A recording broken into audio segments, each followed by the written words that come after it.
No secret here, George Jones often credited his wife Nancy for saving his life from his hard partying years. Their bond grew stronger with 30 years of marriage.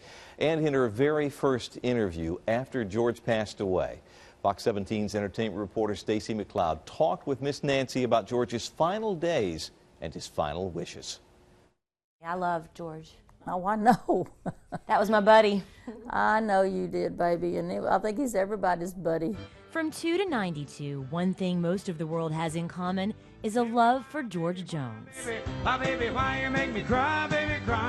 But no one loved the possum more than his wife of 30 years, Nancy. George was the most loving man. Truthfully, he was. Nancy and George married in March of 1983. On more than one occasion, he's credited her with saving his life. If I didn't have much of a life up to about 15 years ago, and I found out it could be a wonderful thing. Nancy says he did a lot for her, too. He taught her the ins and outs of the music business, but more than anything, taught her how to love. His favorite line was, "No, God wouldn't want you to be mad at him." And he told me if you was mad at someone, you don't hold a grudge. You kill them with kindness. You don't mean you have to run around with them, but you always be nice to them. And sure enough, it works. It makes you feel good. You don't have all of that bitterness inside. It's hard for Nancy to hold back tears. We've been together so long. It's hard. So she clings to some of his final words. And I was crying, and he said, "What are you crying for?" I've had 81 good years. Some of them I messed up, paid for them. Now I'm going to heaven. I've had 81 good years. So don't cry, honey. While the world may have lost a legend, Nancy lost her best friend.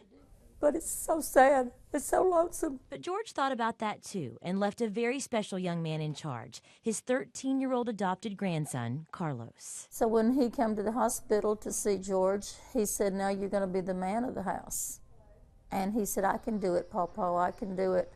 So sure enough, the first night I got up and I was going to go get something to drink, and he said, "I'll get it, Momo. I'm the man of the house now." Nancy says all she can do now is carry out all his final wishes and make sure his legacy lives on. He talked all the way up until probably 6 hours before he died. I'm carrying everything he told me to do. Stacy McCloud, Fox 17 News.